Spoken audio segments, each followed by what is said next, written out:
প্রেম মন্দির আজকে 25 বছরের গীতাজয়ন্তী উদযাপন করা হচ্ছে। সকাল থেকে আমরা সমগ্র গীতা পাঠ, সঙ্গীতা অনুষ্ঠান, ভক্তিগীতি, সমবেত গীতা পাঠ এবং গীতা বিষয়ক প্রশ্নোত্তরের অনুষ্ঠানটা হয়ে গেছে। আমরা দ্বিতীয় চরণে প্রবেশ করেছি, সান্ধ্যকালীন অনুষ্ঠান। যেখানে আজ আমাদের কাছে উপস্থিত আছেন পূজ্যপাদ শ্রীমৎ ধ্রুবানন্দ ব্রহ্মচারী মহারাজ, সহ অধ্যক্ষ ঋষা প্রেম মন্দির আশ্রম, পূজ্যপাদ শ্রীমৎ বিশুদ্ধানন্দ সরস্বতী মহারাজ, অধ্যক্ষ বেলুর রামকৃষ্ণ ধর্মচন্দ্র, এবং এখানে আসবেন পূজ্যপাদ শ্রীমৎ বন্ধু গৌরব মহারাজ, মহা উদ্ধারণ। দ্বিতীয় চরণে আমরা প্রথমে মঙ্গলাচরণ দিয়ে শুরু করব, তারপরে বরণ, ভক্তিগীতি এবং প্রবচন। আমরা তাদের শ্রীমুখ নিশ্চিত বাণী শুনব, যেক্ষেত্রে আমরা গীতা বিষয়ক সমস্ত জ্ঞান অর্জন করে সমৃদ্ধ হতে পারব। জীবনকে আমরা কিভাবে চালাবো সেই সম্বন্ধে আমরা মার্গদর্শন পাব। এখন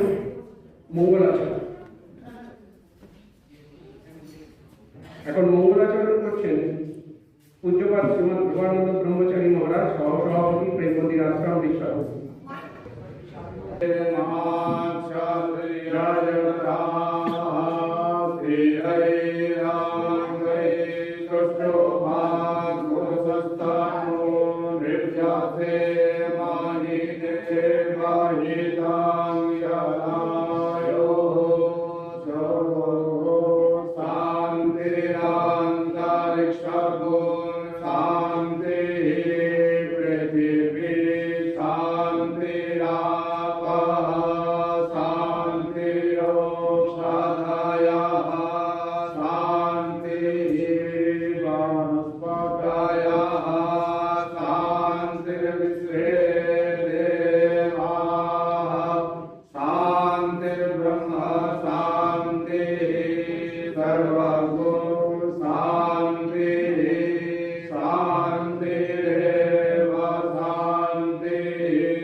এরপর আমরা বরণ করে নেব পূজ্যপাদ শ্রীমৎ বিশুদ্ধানন্দ সরস্বতী মহারাজ, অধ্যক্ষ বেলুর রামকৃষ্ণ ধর্মচক্র।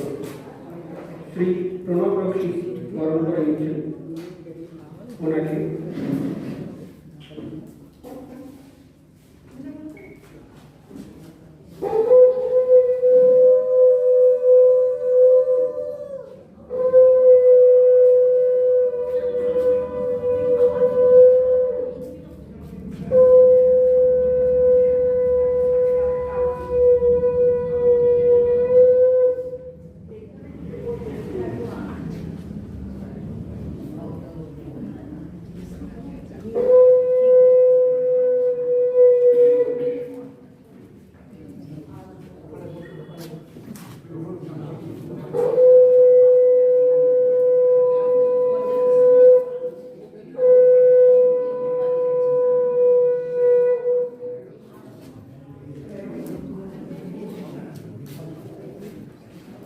এসেছে পূজ্যপাদ শ্রীমৎ বিশুদ্ধানন্দ সরস্বতী মহারাজ, অধ্যক্ষ বেলুর রামকৃষ্ণ ধর্মশাস্ত্র অনুরোধ করছি যে এই বিষয়ে আমাদের কিছু আর মুখনিষ্ঠিত বাণী আমাদের সঙ্গে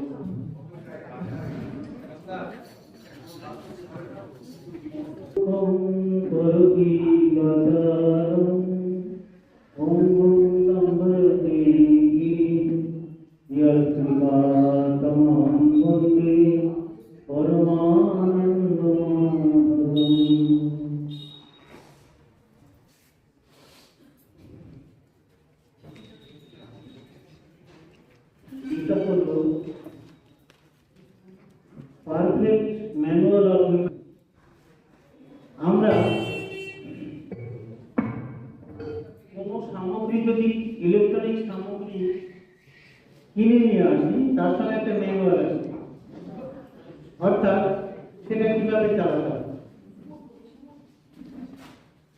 ঠিক গীতা হলো আমাদের এই মানব জীবন কিভাবে চালাতে হবে, কিভাবে চালালে পর সেই ব্রহ্মটা আসা যাওয়া বন্ধ হয়ে যাবে, এই জগতে বারবার আসা বারবার যাওয়া এই বন্ধ হয়ে যাবে।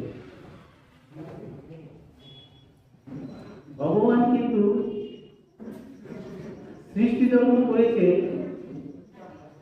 তখন মানুষকে এই ইচ্ছা শক্তি একেবারে পূর্ণ স্বাধীনতা দিয়ে দিয়েছে, তুমি যা খুশি চিন্তা করতে। কিন্তু একটি জায়গায় তিনি মানুষকে বেঁধে দিয়েছেন যে তুমি এর বাইরে যেতে পারবে না, চিন্তা তুমি করো কিন্তু এর মধ্যেই তোমায় থাকতে হবে। এটি কি? সত্য রজতম, এই তিন গুণের মধ্যে তুমি চিন্তা করবে, এর বাইরে তুমি চিন্তা করতে পারবে না। সেই ক্ষমতা ভগবান দেন। ভগবান কিন্তু বলে দিয়েছেন যে তুমি এই তিনটি যে গুণ এর ঊর্ধ্বে উঠতে পারলে তবেই কিন্তু তোমার আধ্যাত্মিক জীবনের পূর্ণতা। কিন্তু মানুষকে এই তিনটি গুণ দ্বারা নাচাচ্ছেন, কখনো সত্যগুণে প্রাধান্য হচ্ছে, কখনো রজগুণ, আবার কখনো তমগুণ। তমগুণ এক আচ্ছন্ন বেশ, এই আচ্ছন্ন অবস্থায় সত্যকে অনুভব করার কোনো শক্তি আর থাকে না। তখন এমনভাবে আচ্ছন্ন হয়ে যায় যে প্রকৃতির বশে হয়ে চলাফেরা করে, নিজের সিদ্ধান্ত নেওয়ার শক্তি ক্ষমতা সমস্ত হারিয়ে যায়। তাই ভগবান বললেন তুমি গুণাতীত হও, তিন গুণের অতীত হও। তিন গুণের মধ্যেই হল প্রকৃতি, এই তিন গুণের ঊর্ধ্বে উঠতে পারলে প্রকৃতিকে অতিক্রম করা যায়। আর প্রকৃতি যতক্ষণ তোমার সঙ্গে থাকবে ততক্ষণ তুমি এই মায়া দ্বারা আচ্ছাদিত অবস্থা থেকে বেরোতে পারবে না। মায়া দ্বারা এমনভাবে আচ্ছাদন করে রেখেছে যে যেটি সত্যি সেই সত্যি উপলব্ধি করার শক্তি ক্ষমতা থাকবে না।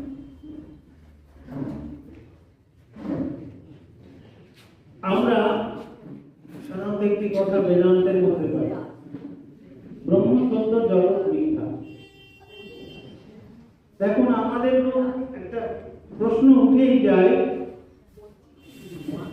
যে জগৎকে আমরা সামনে দেখতে পাচ্ছি, যে জগৎকে আমরা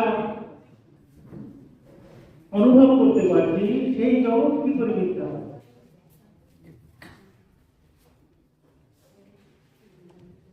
তো এই জগৎ মিথ্যা কেন? না, এর স্থায়িত্ব নেই, পরিবর্তনশীল। পরিবর্তনশীল কখনো সত্য হতে পারে না। যা পরিবর্তন হয়ে যাবে তা কখনো সত্য নয়। সত্য আগেও যা ছিল, এখনো যা আছে, ভবিষ্যতেও তাই থাকবে। এই হলো সত্য।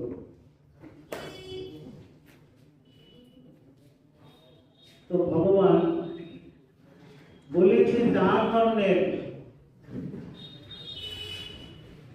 লোক আমাকে ডাকে। এই 4 ধরনের লোক কেমন?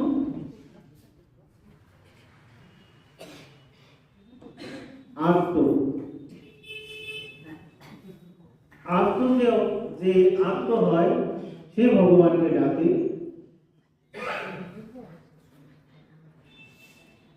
তারপর অর্থার্থী, অর্থাৎ খুব টাকা পয়সা চাই, টাকা পয়সা হলে সুখী হতে পারবো, এইরকম বাসনা নিয়ে যেতে থাকে। আর হলো জ্ঞানী, অর্থাৎ আত্মজ্ঞান লাভের জন্য যিনি ভগবানকে ডাকেন। ভগবানের কৃপা না হলে আত্মজ্ঞান হবে না। বলছেন যে অনেক তুমি শাস্ত্র পাঠ করো, অনেক তুমি প্রবচন শ্রবণ করো, এইসব দ্বারা কিন্তু তুমি তাকে লাভ করতে পারবে না। তিনি যদি কৃপা করে তোমাকে অনুগ্রহ না করেন, তাহলে তুমি তাকে উপলব্ধি করতে পারবে না। তার মানে পুরুষাকার দ্বারা যেটা হতে পারে, সেই পুরুষাকারের উপরও একটি ব্যাপার আছে যে তুমি সমস্ত পুরুষাকার ব্যবহার করো, করেও কিন্তু তার বিবাহহীন তুমি তাকে লাভ করতে পারবে না। তাই ভগবান বলছেন তুমি আমাকে ডাকো, আমার প্রতি তুমি সবসময় ভক্তি ভাব রাখো, আমার সেবা করো। এইভাবে ধীরে ধীরে তোমার চিত্ত শুদ্ধ হয়ে যাবে। আর শুদ্ধ চিত্তই হল ঈশ্বরের পরিলক্ষণ। এই শুদ্ধ চিত্তের জন্যই এই পূজা প্রকরণ, সেবা, ভগবানের সেবা, ভগবানের নাম গুণগান করা। তবে ভগবানকে পেতে গেলে কিন্তু আরেকটি সোজা রাস্তা আছে, যে রাস্তাটি হলো ভালোবাসা। ভালোবাসতে পারে না এমন কেউ নেই, সবাই ভালোবাসতে পারে। তো সেই ভালোবাসা কিভাবে ছড়িয়ে আছে সংসারে, বিভিন্ন জায়গায় ভালোবাসা ছড়িয়ে আছে।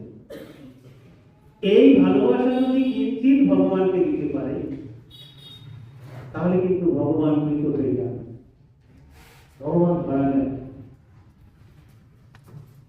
যেমন একটি উদাহরণ বলছি, আনন্দময়ী মা, তিনি কিন্তু এই গভীর তপস্যা করা, যোগ, তারপর প্রাণায়াম, এইসব তিনি করেন। তিনি এই সাধনার মধ্য থেকে জীবনে যে প্রাপ্তি, সেই প্রাপ্তি কখনো পান। তিনি কি করেছেন? সহজ সাধন। তিনি একটি গোপালকে কোলে নিয়ে সবসময় অচৈতন্যের মতো করে থাকেন, গোপালের ভাবে মগ্ন থেকে থেকে থেকে থেকে তার মধ্যে সেই চিত্ত শুদ্ধির যে প্রকরণ হতে শুরু করলো, ধীরে ধীরে সেই গোপালের দর্শন পেলেন।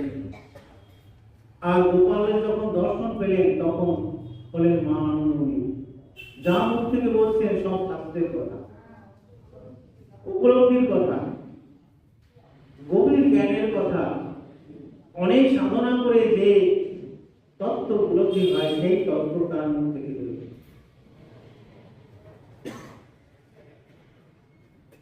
আরেকটি হলো কি,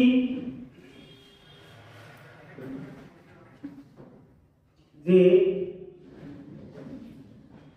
ভাবগ্রাহী জনার্দন, তুমি কি করলে, সারা জীবন কতটা সাধন করলে,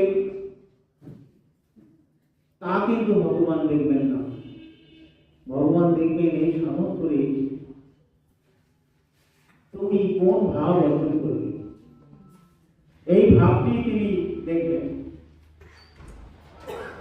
তাই ভাব অর্জন করতে গেলে শান্ত, দাস্য, সভ্য, এইসব ভাব আছে। তো এখন এই শান্ত, দাস্য, সভ্য এইসব ভাব কিন্তু সব ভাব একসঙ্গে গ্রহণ করা সম্ভব নয়, নিজের জীবনকে পরিচালনা করা সম্ভব নয়। একটি ভাবকে গ্রহণ করতে হবে। সাধারণত বৈষ্ণব যারা, তারা দাস্য ভাব গ্রহণ করে। যে সবার নামের পিছনে একটা দাস লেখা, দেখবেন যত বড় পণ্ডিত হোক, যত বড় ভগবত প্রবক্তা হোক, নামের পিছনে একটি দাস রয়েছে। এই দাস্য ভাবে তারা পালন করে। আর যারা সাধু সন্ত, তারা শান্ত ভাবে ভাবটি গ্রহণ করে, অর্থাৎ শান্ত ভাবে তিনি তার সাধন প্রক্রিয়া চালান। তারপর আছে মধুর ভাব। এই মধুর ভাব ছিল রাধারানী। রাধারানী এই মধুর ভাবে বিঘ্ন হয়ে থাকতেন। একবার হয়েছিল, সেই ভগবান শ্রীকৃষ্ণের মাথার যন্ত্রণা হয়েছিল। তো সেই যন্ত্রণা হওয়ার ফলে সে নারদ বলল, একটি রাস্তা আছে মাথার যন্ত্রণা যাবে। কি রাস্তা আছে? না, কেউ যদি ভক্ত তা পায়ে ধুলো লাগিয়ে দেয়। এখন যাকে বলা হচ্ছে সেই বলছে, ও বাবা, ভগবান শ্রীকৃষ্ণ তার মাথায় পায়ে ধুলো লাগাবো, সে পাপ হবে না, আমি কিছু পাবো। ধীরে ধীরে যখন রাধারানীর কাছে গেল, গিয়ে বলল, এই ব্যাপার, আপনি কি আপনার পায়ে ধুলো দিতে পারবেন? তখন রাধারানী বলল, শ্রীকৃষ্ণের যদি মাথার যন্ত্রণা দূর হয়ে যায়, সে পায়ের ধুলো আমার কাছ থেকে নাও, নিয়ে মাথায় লাগিয়ে, সেই কপালে লাগিয়ে মাথার যন্ত্রণা থেকে তাকে অভাবে দাও। এই যে ভাবটি বৃন্দাবনে যে লীলা হয়েছিল অষ্টসখীর সঙ্গে, সে মধুর ভাব, তার মধ্যে সমস্ত সেই মধুর মাধুর্য মিশ্রিত আছে।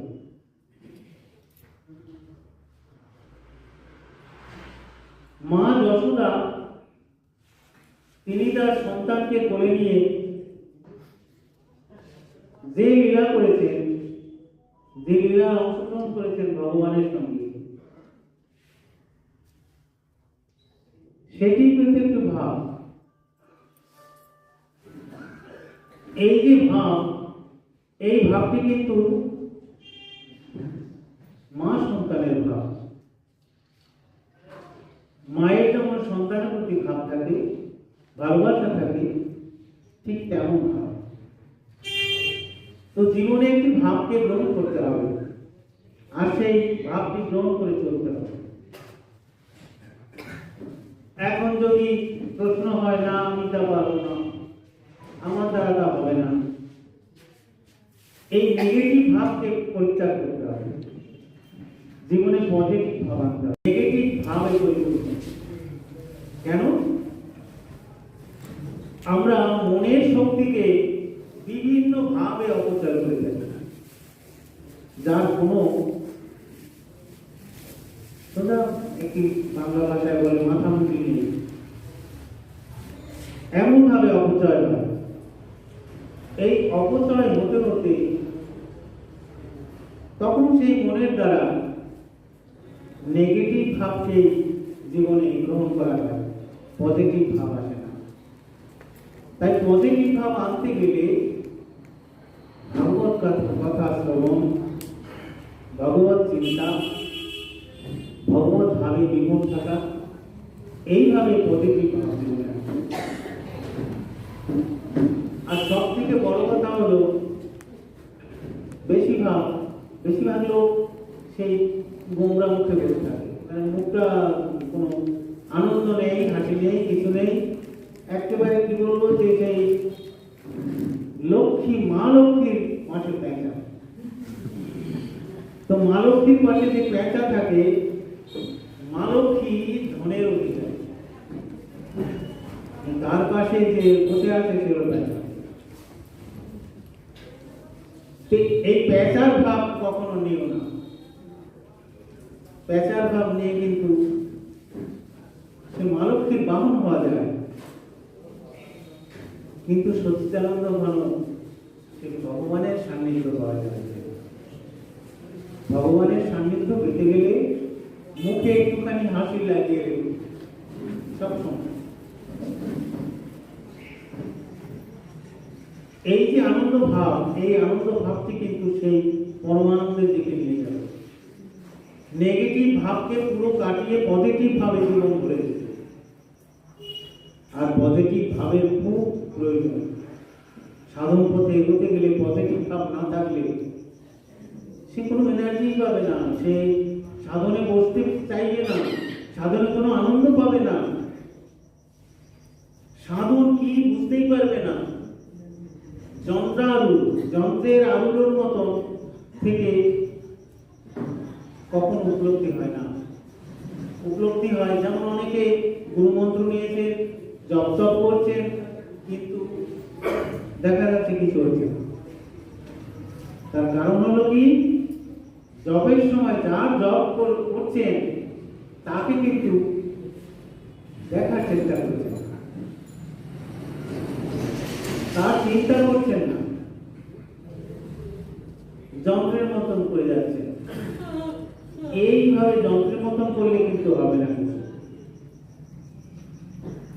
করতে হবে যখন জপ, তখন তার চিন্তা করে জপ করতে হবে। যার যে ইষ্ট দেবের জপ হচ্ছে তার চিন্তা করে জপ করতে হবে। তখন সে বলে না, মন্ত্রের মতো কাজ হয়ে গেল, সেই রকম কাজ হবে তখন। এইসব খুঁটিনাটি জেনে তবে সাধন করতে হবে। সাধন করতে গেলে বিশেষ আলস্য পরম শত্রু।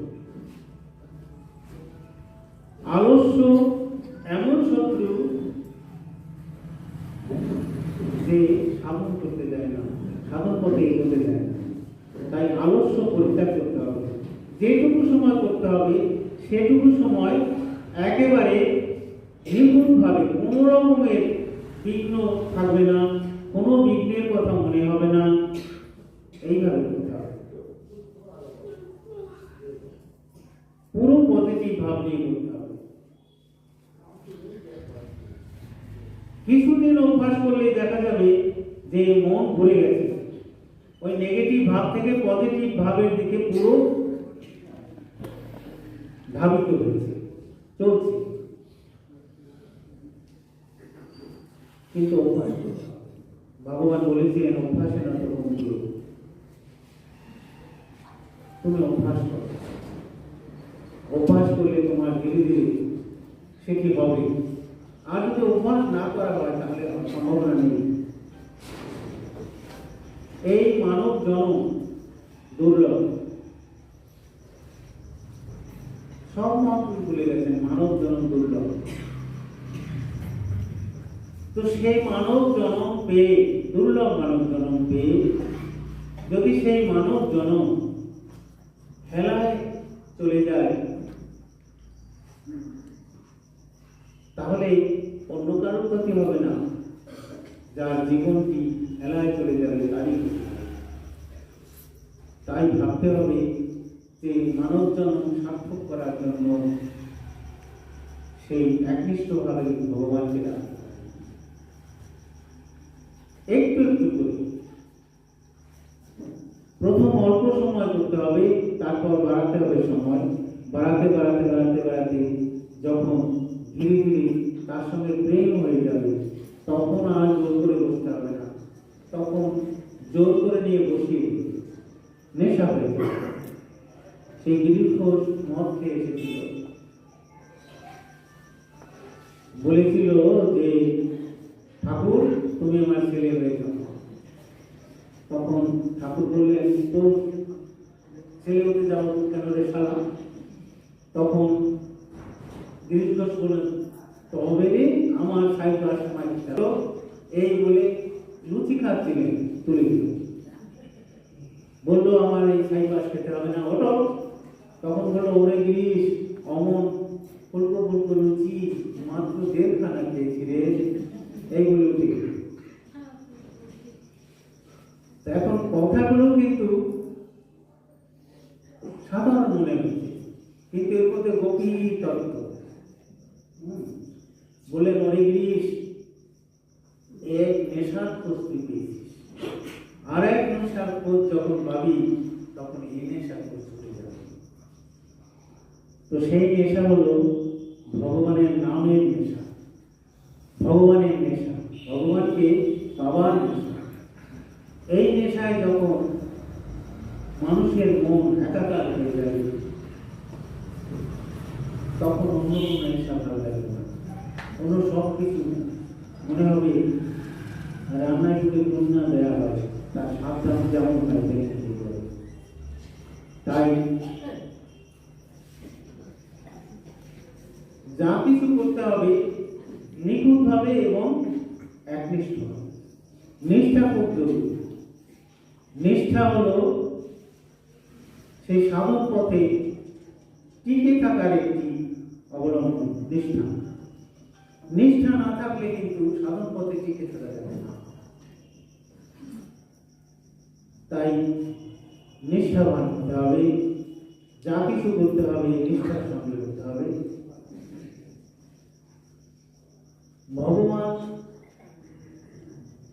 অর্জুনকে একে একে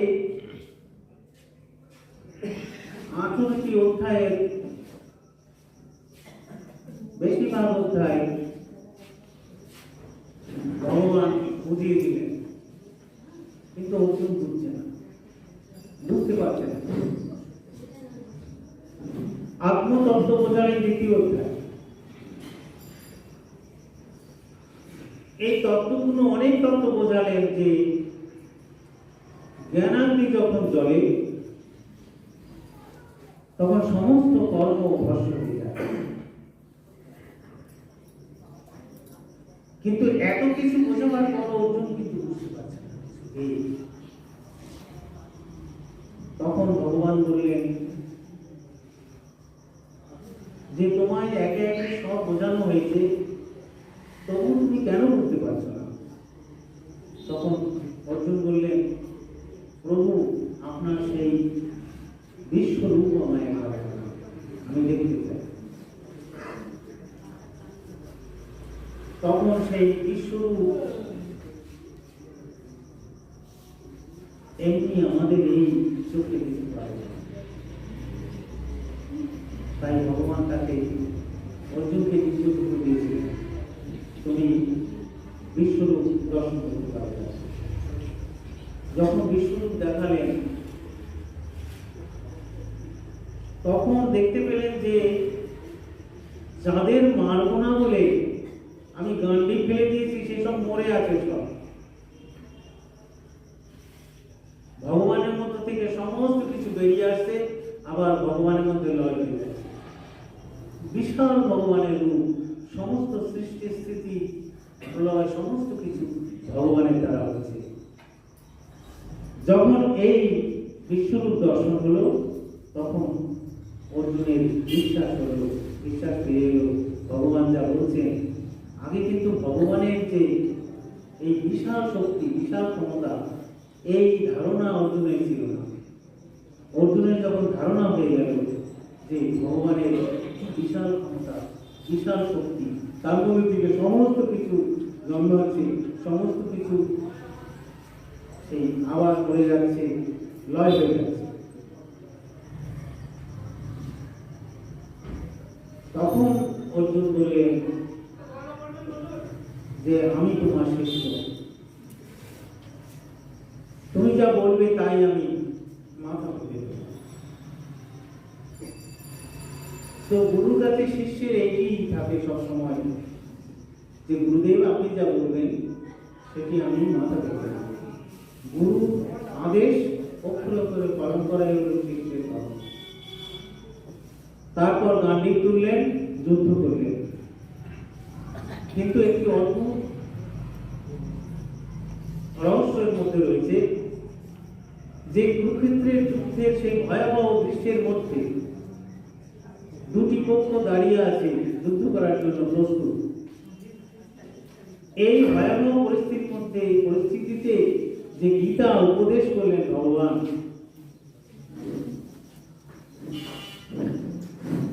সেটি চিরদিন মানুষকে অবাক করে দেবে। যে যুদ্ধক্ষেত্রে এই তত্ত্বকথা কি করে সম্ভব হবে? শুধু তত্ত্বকথাই নয়, একেবারে সেই নির্বাণ লাভের কথা পর্যন্ত অর্জুনকে শোনালেন। কিভাবে নির্বাণ লাভ হবে? নির্বাণ লাভ হলে কি হয়? আর জন্মাতে হয় না। এই বারবার জন্ম মৃত্যুর যে একটি সার্কেল রয়েছে, এই সার্কেল থেকে তখন বীজ বেরিয়ে যেতে পারে, আর জন্মাতে হয় না, মরতেও হয় না। অবশ্য এইটি সাধারণের পক্ষে চিন্তা করা বড় কঠিন, যে জন্ম হয়েছে, বিকৃত আছি, আবার একদিন মরে যাব জানি, কিন্তু নির্বাণ আবার কি? নির্বাণ কি আবার কি? তো এই নির্বাণ ব্যাপারে কিন্তু ভগবান বুদ্ধদেব তিনি নির্বাণ লাভের জন্য সাধন করছিলেন।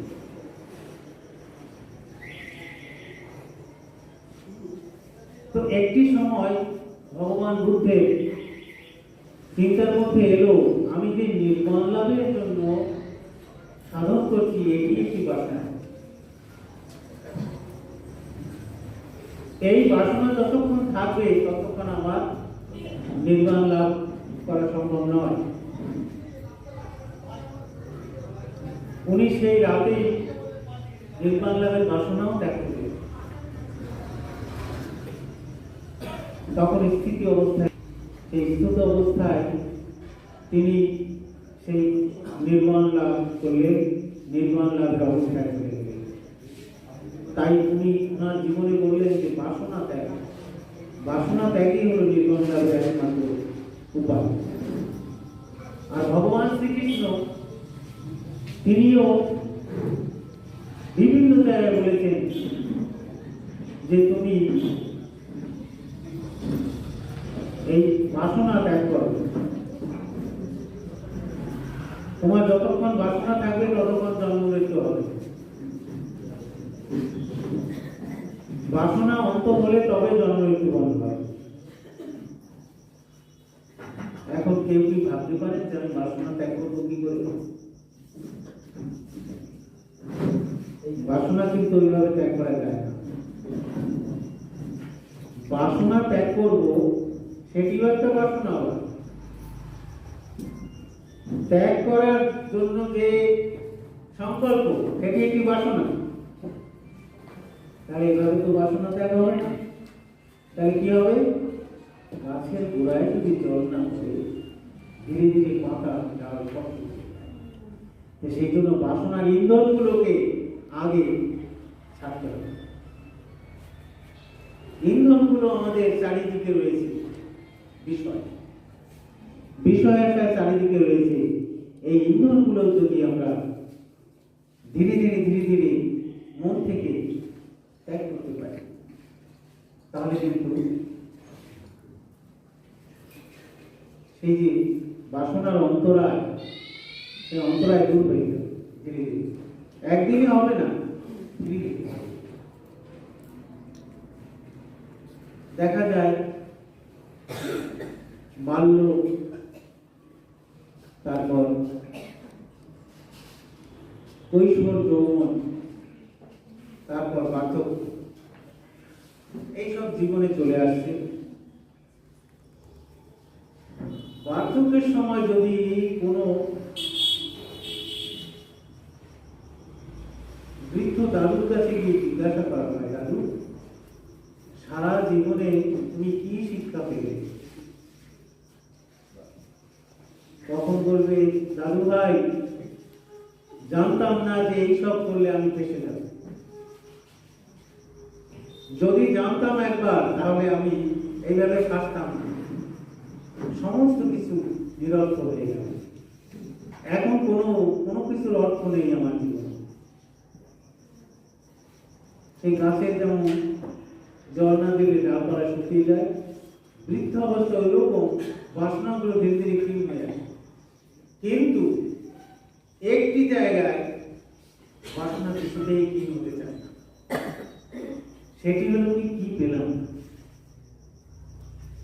সারা জীবনে অনেক কিছু পেয়েছি, কিন্তু কি পেলাম না। যেটা পেলাম না সেটি আঁকড়ে ধরে বসে আছে। যে পেলাম না, এইটি হলো পুনর্জন্মের কারণ।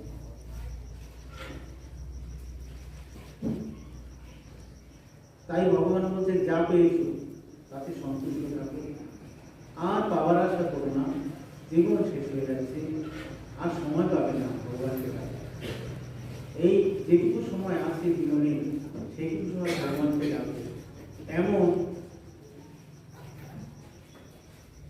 এমন সময় জীবনে, এমন সময় আর ফিরে আসবে না কখনো। আর এই যে নির্মল জ্ঞান, এই নির্মল জ্ঞান কিন্তু বারবার ফিরে আসে না। তাই এই নির্মল জ্ঞানকে জীবনে ধারণ করে ভগবানকে স্মরণ করা, সেখানে কোনো আলস্য করা যায় না। আর ভগবানকে ডাকায় যে অসীম আনন্দ রয়েছে, কিছুদিন ডেকে, অন্তত 1 মাস ডেকে দেখুন, সেই অসীম আনন্দে তখন ডুবে থাকবে সব সময়। তখন ভগবানের নাম আপনি থেকে হতে থাকবে, আর এক অপার আনন্দের মধ্যে ডুবে যাবে। যে আনন্দের মধ্যে থাকলে, যেটা একটু আগে বলেছিলাম যে আনন্দে থাকার কথা, সেটি আপনা আপনি থেকে নিজে থেকেই সেই আনন্দের মূর্ছনা, মুখ চোখে সব প্রস্ফুটিত হয়ে যাবে। তখন আর ওই লক্ষ্মী ঠাকুরের পাশে পেঁচার মতন বসে থাকবে। সমস্ত এটা তাকিয়ে দেখুন, মুখগুলো সব পেঁচার মতন বসে আছে। সেই যে একটা আনন্দ ভাব ভেতরে নেই, রস সব শুকিয়ে যাবে। রবি ঠাকুর কিন্তু গানের মধ্যে লিখলেন, উপলব্ধি করেছেন, তাই লিখলেন যে আমার সব রসের ধার তোমাতে হোক না। কিন্তু বিশ্বকবি সে কিন্তু উপলব্ধি করেছিলেন যে আমার যা কিছু রস আছে, সমস্ত সে রসের ধারাগুলো সব তোমাতে খারাপ হয়ে যায়, তোমার দিকে সব।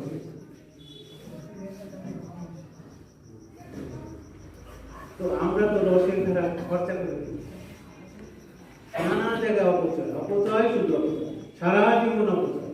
এই অপচয় করে করে মনের শক্তি চলে যাচ্ছে, হারিয়ে যাচ্ছে সব। তাই অপচয় করা বন্ধ করতে হবে, কেননা সময় বেশি নেই। কার কখন চলে আসবে তখন কিন্তু, তখন যদি বলা হয় যে আমায় একটুখানি সময় দাও, আমি আরেকটু চেষ্টা করে দেখি, সময় দেবে না, নোটিশ করে দেবে 5-6 দিন আগে। মৃত্যুগামী মানুষের সঙ্গে কথা বলেছেন কখনো? দেখবেন বলবে যে ওই পরকালে সব লোক আসছে, এসে দেখা করছে, নিতে আসছে, নিতে আসছে। এমনকি সেই মৃত্যু পথযাত্রী, সেই লোকটির ঘরে যদি একা থাকে, তাহলে নিজে অনুভব করতে পারবেন দেয়ালগুলো থেকে কি বেয়ে বেয়ে উঠছে, শব্দ হচ্ছে, আওয়াজ হচ্ছে। এত মারাত্মক। আর যাবার আগে, যেদিন যাবে তার আগে দিন, এই শরীর সারা, শরীরের প্রতি এত মায়া, এত বাসনা ছিল, সেই শরীর কিছুতেই ছাড়তে চায়, চিৎকার করে কাঁদছে এই শরীর ছাড়ার আগে। হয়তো সকালবেলা শরীর ছেড়ে দেবে, রাত্রিবেলা চিৎকার। এটি কিন্তু মানুষের মধ্যে যে তাই নয়, এটা অন্য অন্য পশুদের মধ্যেও আছে। ছাড়ার আগে, শরীর ছাড়ার আগে চিৎকার করে। তো এই জগৎটি একটি এমন রহস্যময় জায়গা যে একটু যদি চিন্তা করতে পারেন তাহলে দেখতে পাবেন যেখানে কত রহস্য লুকিয়ে আছে। শরীরটা ছেড়ে দিল, কিন্তু বাইরে গিয়ে আবার শরীরের মধ্যে প্রবেশ করার চেষ্টা করছে। বারবার ঘুরে ঘুরে আসছে শরীরে ঢোকার জন্য, শরীরে নেই কেন? সেই শরীরে ঢোকার মতো পরিস্থিতি আসছে, তাই বাইরে বেরিয়ে চলে গেল। আবার কিন্তু ব্যাক করতে চেষ্টা করছে সেই শরীরে, কিন্তু ব্যাক করতে আর পারছে না, সম্ভব না। এইভাবে বেশ কিছুদিন ঘুরছে। ঘোরার পর তখন তার পুনর্জন্মের ব্যাপারটা হচ্ছে। পুনর্জন্ম কিন্তু ভগবান গীতায় বলে গেছেন যে তুমি মৃত্যুর সময় যে চিন্তা করে শরীর ত্যাগ করবে তোমার সেই রকম জন্ম।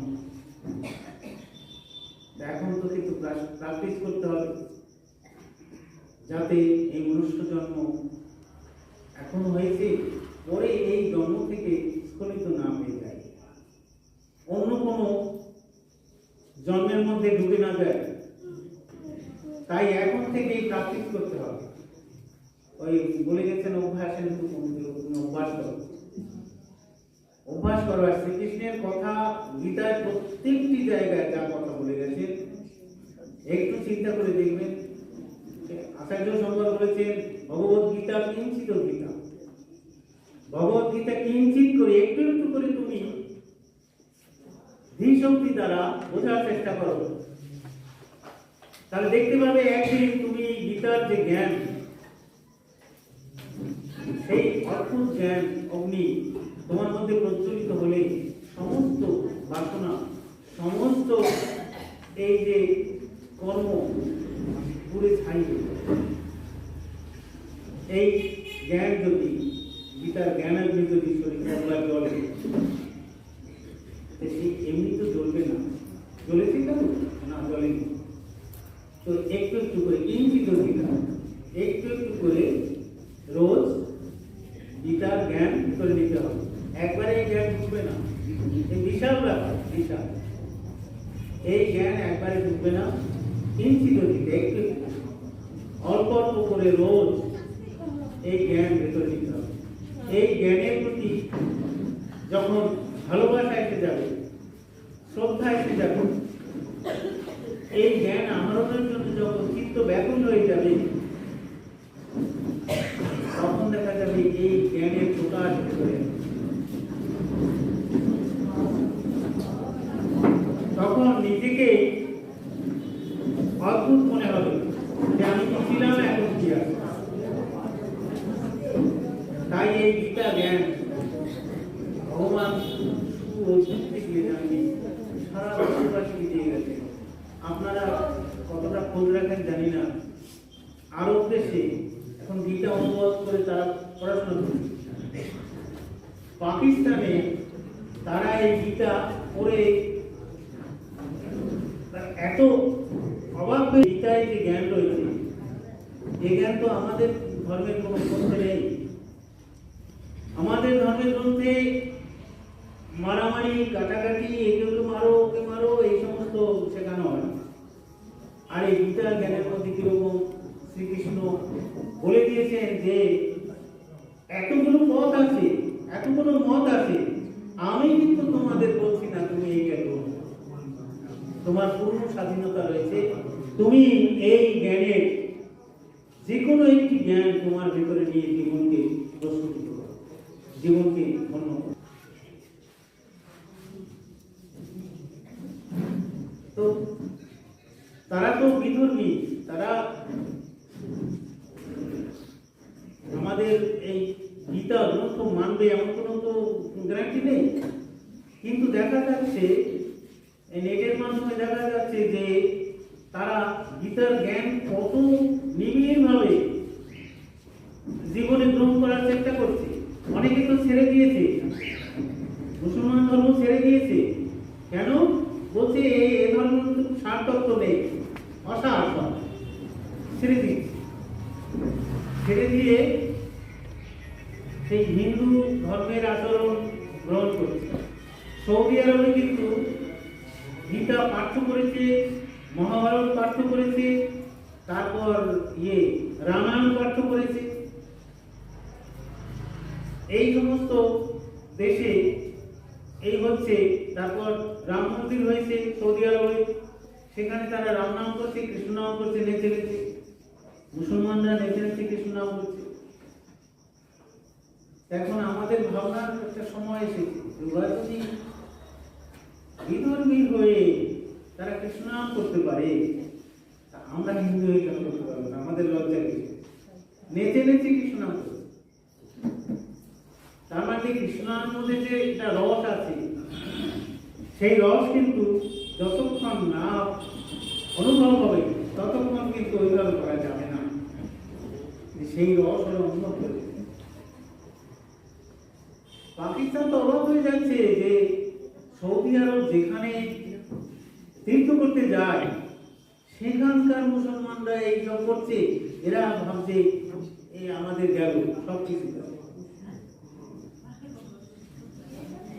তো ধীরে ধীরে কিন্তু সারা পৃথিবীতে হিন্দু ধর্মের জয় জয় করে। এই একটি ধর্মই শেষে সমস্ত পৃথিবীকে আলো দেখাবে, যেটি অন্য কোনো ধর্ম দেখাতে পারে।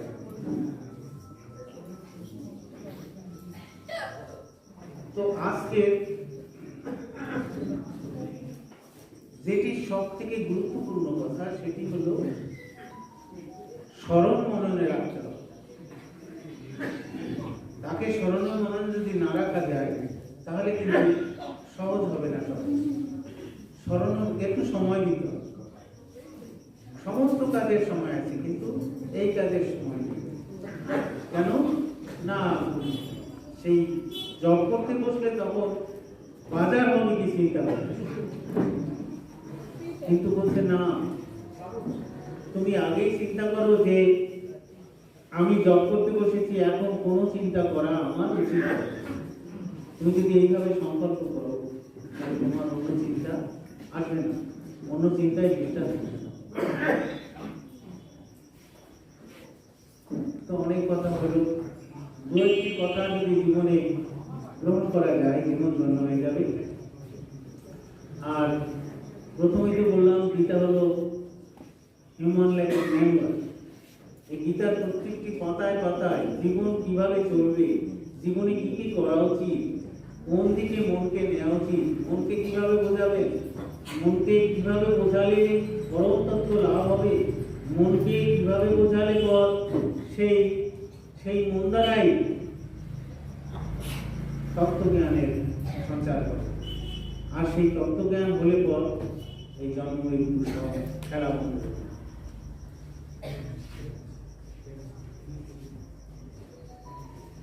তো আজকে এই দিনে এই গীতা জয়ন্তী উৎসবের সময় আমি ভগবান শ্রীকৃষ্ণের চরণে আমার প্রণাম নিবেদন করি, আমার सर्वे भवन्तु सुखिनः सर्वे सन्तु निरामयाः सर्वे भद्राणि पश्यन्तु मा कश्चित्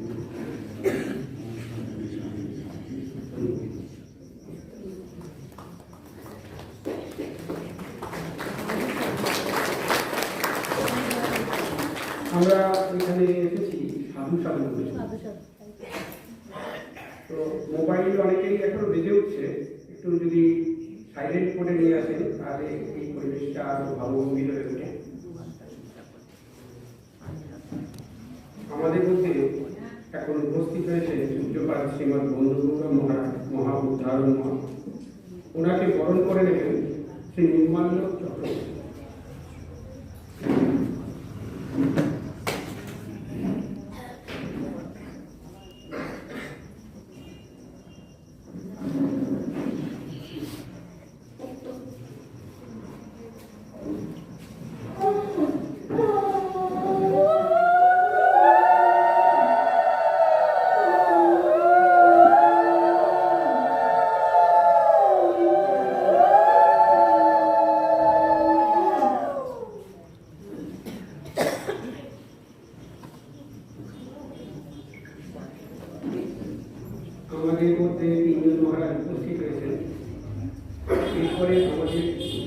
কাছে বক্তব্য রাখবেন বালানন্দ ধর্মসংঘ হাওড়া শাখার সভাপতি ডক্টর পঞ্চানন্দ মন্ডল।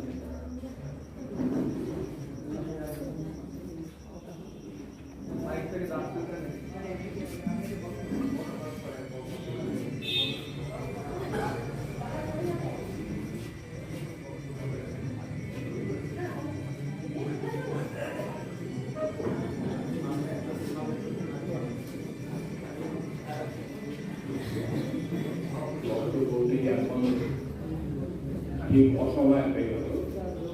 উচিত ছিল সবার শুরুতেই সবাইকে আমন্ত্রণ জানানোর জন্য সভাপতিকে ডাকা। যিনি প্রোগ্রাম করেছেন তার এখানে ত্রুটি হয়েছে। যাই হোক, আমি আজকে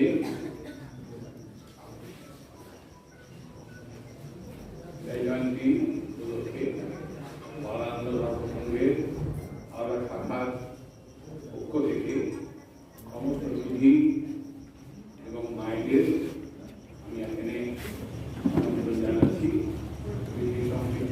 মহারাজরা এখানে উপস্থিত আছেন, তাদের এখানে অভিনন্দন জানাচ্ছি।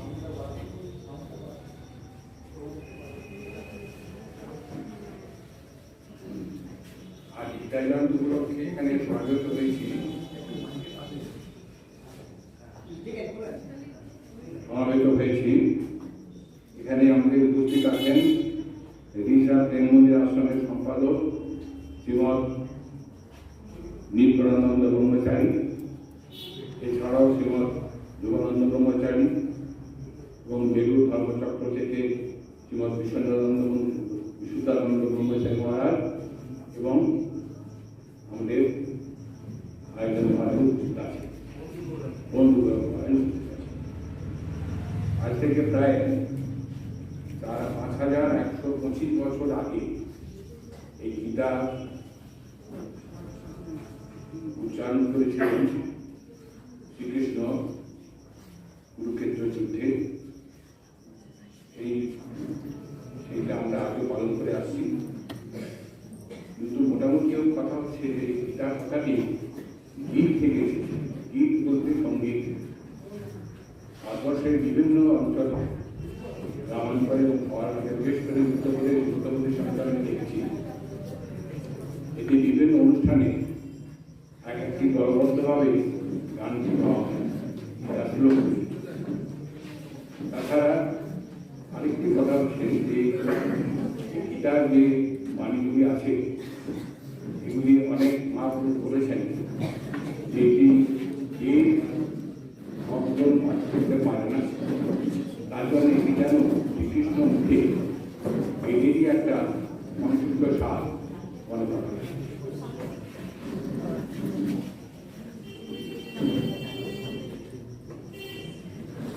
আজকে কিছুক্ষণ আগে মহারাজজি বলছিলেন যে পৃথিবীর বিভিন্ন দেশে গীতা পঠিত হচ্ছে, মহাভারত রামায়ণ পাঠ করা হচ্ছে।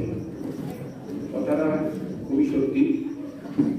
এবং তার মধ্যে একটা বড় কথা হচ্ছে হিন্দু ধর্মের একটা নতুন জাগরণ, সনাতন ধর্মের নতুন জাগরণ আজকে পৃথিবীর বিভিন্ন দেশে দেখা যাচ্ছে।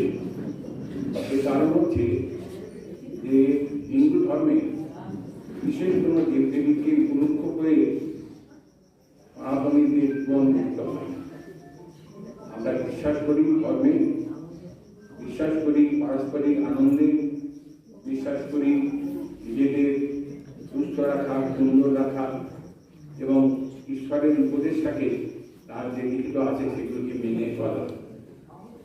আপনি দেখবেন না ভারতবর্ষের কোনো অংশে বিভিন্ন ধর্মের পক্ষে, ধর্মের জন্য লড়াই, মারামারি, বোমাবাজি এই সমস্তগুলো হয় না। যে পাড়াতে আমরা বাস করি, আমরা সবাই এক একটা ছোটোখাটো পাড়ায় বাস করেন, সেখানে এই সমস্ত উৎপাদ হয়। কিন্তু আজকে বিভিন্ন জায়গায়, আজকে পশ্চিম এশিয়ার দিকে তাকিয়ে দেখুন, ভারতবর্ষের পাশের রাজ্যে তাকিয়ে দেখুন, সেখানে অন্যান্য ধরাবলীরা কি করছে কাজ। সেদিক থেকে আমরা পৃথিবীর অনন্য উদাহরণ। সম্প্রতি আমার একজন ছাত্র আফ্রিকাতে গেছে বেড়াতে, সেখানে সে বলছে যে সেই জায়গার নাম, সেই অঞ্চলেতে হিন্দু ধর্ম গ্রহণ করেছে প্রায় 52% লোক, 52%। এবং আমাকে ভিডিও পাঠিয়েছে যেখানে ওদের গায়ের রং খুবই কালো, কিন্তু তা সত্ত্বেও তারা এমন চমৎকারভাবে টিকা এঁকে, তিলক এঁকে তারা এবং গোল বাজিয়ে কীর্তন করছে, যে ডাকবালি সেটা এখন আমি টাকাটা সম্ভব নয় বলে আমি দেখাতে পারলাম না। কিন্তু এটা আফ্রিকার বিভিন্ন দেশে আজকে এটা হচ্ছে এবং কয়েকটি রাজ্যে সেখানেতে হিন্দুদের জনসংখ্যা প্রায় 22% বা 17% হচ্ছে, অর্থাৎ হিন্দু জনসংখ্যা পৃথিবীতে বাড়ছে। এই যে জনসংখ্যা বৃদ্ধির জন্য ভারতবর্ষে হিন্দুরা কখনো কিন্তু বিদেশে কোনো ধর্ম প্রচারক পাঠায়। আপনারা জানেন ভারতবর্ষের পূর্বাঞ্চলে যাকে 7 সিস্টার্স বলা হয়, অর্থাৎ মিজোরাম, নাগাল্যান্ড, লে, লাদাখ, এই অঞ্চলগুলি খ্রিস্টান ধর্মাবলম্বীরা এখানে হচ্ছে সব থেকে বেশি। এর কারণটি ভারতবর্ষ স্বাধীন হওয়ার অনেক আগে, আমরা মনে করছি ভারত স্বাধীন হয়েছিল 1947 সালে, তারপর অঙ্কটা তত সোজা নয়। এই অঙ্কটি 47 সালের 10 বছর আগে কিছুই যারা সুপার পাওয়ার ছিল, আমেরিকা, রাশিয়া, ইংল্যান্ড, জার্মানি, তারা তখনই ঠিক করেছিল ভারতবর্ষকে নিয়ে কি করা হবে, কারণ ভারতবর্ষের যে ইংরেজরা থাকতে পারছে না। এর প্রধান কারণ একজন কর্নেল বলেছিল, যেদিন নৌ বিদ্রোহ শুরু হল আর যেদিন নেতাজি সুভাষ ভারতবর্ষের বাইরে গিয়ে সৈন্যবাহিনী গঠন করে ভারতবর্ষের আক্রমণ করতে গিয়ে, সেদিন ওরা বুঝে গেছে যে ভারতবর্ষের সেনাবাহিনীর বন্দুকের নল কোন দিকে থাকবে, অতএব এই দেশে বেশি থাকা যাবে না। তখন তারা ভারতবর্ষকে টুকরো করার চক্রান্ত তৈরি করে দিয়েছে। আজকে যদি আপনারা পৃথিবীর ম্যাপের দিকে তাকিয়ে দেখেন, দেখবেন যে ছোট ছোট দেশ, আমাদের একটা রাজ্যের শহর, পোল্যান্ড, ইটালি, ফ্রান্স, জার্মানি, এটা কতটুকু দেশ, একটা ছোটখাটো দেশ আমাদের একটা রাজ্যের।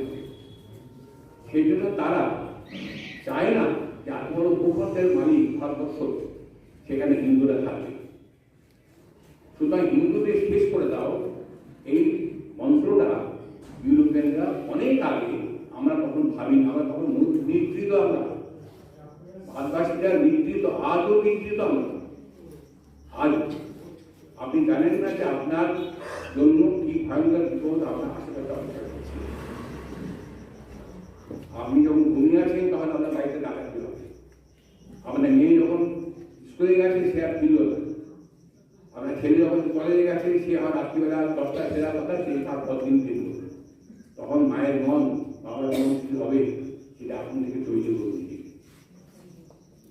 দিনকাল খুবই খারাপ সামনে এগিয়ে আসছে। এর মূল কারণ হচ্ছে যে আমার জীবনের তৈরি হচ্ছে।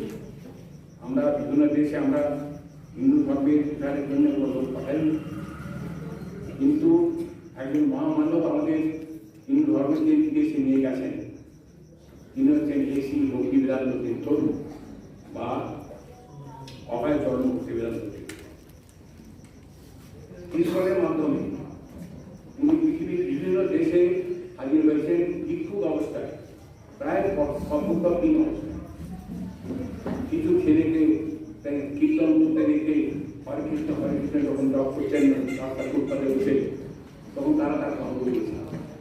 তিনি তাদের যেটুকু তার কাছে অর্থ ছিল সেই অর্থ দিয়ে তাদের খাইয়েছে, তারা তাকে ভালোবেসেছে, তাদের বাড়িতে নিয়ে গেছে, সেই বাড়িতে তিনি থেকেছে, একবেলা খেয়েছে। এই করে করে সেই আস্তে আস্তে এক একটি ছোট ছোট ছোট ছোট সেন্টার করে ইস্কনে। সেই ইস্কন আজকে সারা পৃথিবী ব্যাপী হয়ে গেছে। সেই ইস্কনের জন্য আজকে ভারতবর্ষ, ভারতীয় সভ্যতা, ভারতীয় ধর্ম, সনাতন ধর্ম পৃথিবীর বিভিন্ন জায়গাতে প্রচারিত হয়েছে। আজকে হিন্দুরাকে এখানে আমরা ভিতরের এইটা তৃতীয়রা ভাবতে খুব লজ্জা, কারণ দীর্ঘ কয়েকশো বছর তারা এখানে রাজত্ব করে গেছে। বাদশাহরা রাজত্ব করে গেছে। তাই তোমরা কেন এখনো সনাতন ধর্ম অবলম্বন হয়ে আছে? Why not মুসলিম? কারণ তারা মনে করছে এটা তাদের দায়িত্ব। সেই দায়িত্বটা থাকতে আজকে পাকিস্তান এবং বাংলাদেশে তারা সেটা শুদ্ধতা যাত্রা শুদ্ধ আপনাকে শুদ্ধ করতে হবে। সম্প্রতি কলকাতায় বিভাগ বলেছে না যে আপনার দুভাগ হিন্দু আপনার জন্য তাও দোয়া থাকলো আপনি মুসলিম ধর্মে ফিরে আসবেন, তবে আপনার ঠিক মতো সুচিতা আমি অসুচিত। এই অসুচিতা যাতে আমরা কাটাতে পারি তার জন্য আজকে আমাদের নিজেদেরই শক্ত হাতে দাঁড়াতে হবে। সবথেকে অবাক হওয়ার কথা এই যে হিন্দু ধর্ম কখনো প্রচারক যেমন পাঠায়নি কিন্তু কোনো দেশ দখল করতে আমাদের এই চাই। আমরা কোনো দেশ দখল করার জন্য যুদ্ধ করিনি, আমরা আমাদের নিজেদের বাঁচাবার জন্যও যুদ্ধ করি। আমাদের উপর দিয়ে চলে গেছে যুদ্ধ, বাচ্চারা এসেছে, তারা কারা উঠে না, যারা মরুভূমিতে যারা বন্দুক নেই তরবার নেই ঘুরে বেড়াচ্ছে সেই সমস্ত লুটেরার দল ভারতবর্ষের এই সুন্দর সোনার দেশ তারা লুট করেছে, তারাই রাজত্ব করে গেছে।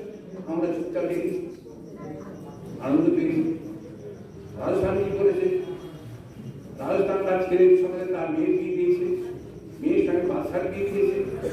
রাজস্থান গায়ে গেছে যারা তারা দেখে এসেছেন বিশাল বিশাল প্রাসাদ, কোটি কোটি টাকা দাম, মহল, ময়ূরমহল, আয়না মহল, কোটি কোটি টাকা দাম, বিলিয়ন সব দাম।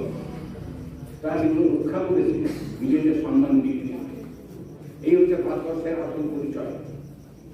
লজ্জা পাবেন না, আমাদের পূর্বপুরুষরা এই করে গেছে। এরপর প্রশ্ন হচ্ছে যে আজকে আমরা কোন জায়গায় দাঁড়িয়ে আছি? আজকে সারা পৃথিবীর ব্যাপী সনাতনী ধর্মকে শেষ করার জন্য বিলিয়ন বিলিয়ন ডলার খরচা করা হচ্ছে ভারতবর্ষের পিছনে। আপনি ভাববেন না যে বাংলাদেশে একটা আজকে ঘটানো মাত্র, এর পেছনে কি ষড়যন্ত্র আছে। ভারতবর্ষের যে ভেঙে দেওয়া হচ্ছে 3-4 টুকরো করে। কিছুদিন আগে পলিটিক্যাল কথা হয়ে যাচ্ছে, মাফ করবেন না বলে পাচ্ছি না। কিছুদিন আগে আমি নাম করছি না, দক্ষিণ অঞ্চলের দক্ষিণ দেশে অর্থাৎ সাউথ স্টেট তাদের একজন মুখ্যমন্ত্রী বলেছেন যে আমরা আলাদা হতে চাই, কারণ জিএসটি বাবদ সরকার যে ট্যাক্স আদায় করে সেই টাকার ট্যাক্সটা আমাদের দেওয়া উচিত, আমরা অনেক বেশি জিএসটি দিই।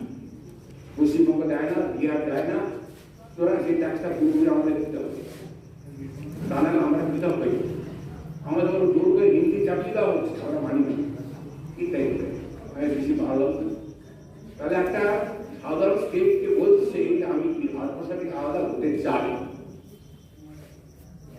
তাহলে এই আকাঙ্ক্ষা পর্যায়ে এটা আমেরিকা আমরা বলতে পারবো। আর আমাদের সবচেয়ে বড় কথা যে আমাদের এখানকার আইন কানুন অত্যন্ত নরম। চোর চুরি করেছে, তাকে ধরা হলো, ধরার পর তাকে প্রত্যেকে টাকা পেয়েছি, কি করি না, কত টাকা বইপত্র পায় না, কত টাকা উদ্ধার করছি, তাকে ধরা হলো, স্টেটমেন্ট আনলো, ধরা যায় সে 1 লাখ টাকা চুরি করেছে, বলে ঠিক আছে 80,000 টাকা আমার কাছে রাখ, 2,000 টাকা তুই নে যাবা।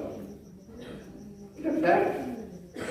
ফ্যাক্টের কারণ হচ্ছে আমি নিজে সাক্ষী, আমার বাড়িটা ডাকাতি হয়েছিল, 5 লাখ টাকা সম্পত্তি নষ্ট হয়েছিল। সেই কেস কিন্তু 3 বছর ধরে, কিন্তু কোনো ফায়সালা হয়নি, চোরকে নাকি পারা যায়নি। এখন দেখুন আপনাদের যে পুলিশের বড় কর্তা, সে আমার ছাত্রের বাবা, আমি তাকে 1 মিনিটেই আপনাকে এখান থেকে আমি তাড়াতে পারি, আমার সে ক্ষমতা আছে, কিন্তু আমি করবো না। কারণ আমি একটা মানলে হবে না, আমার আরো অনেক বন্ধু বান্ধব মা বোনেরা আছে, তাদের বাড়িতে 2 টাকা দেওয়া হয়, সেখানে কমানো হবে।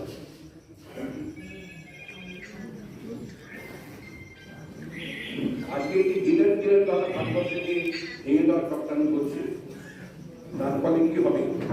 যদি এটা কাজে লাগে তারা আগামী প্রজন্মটা কিছু অপরিণত বুদ্ধিহীন নিউজ মানুষের কুক্ষিগত হয়ে যাবে।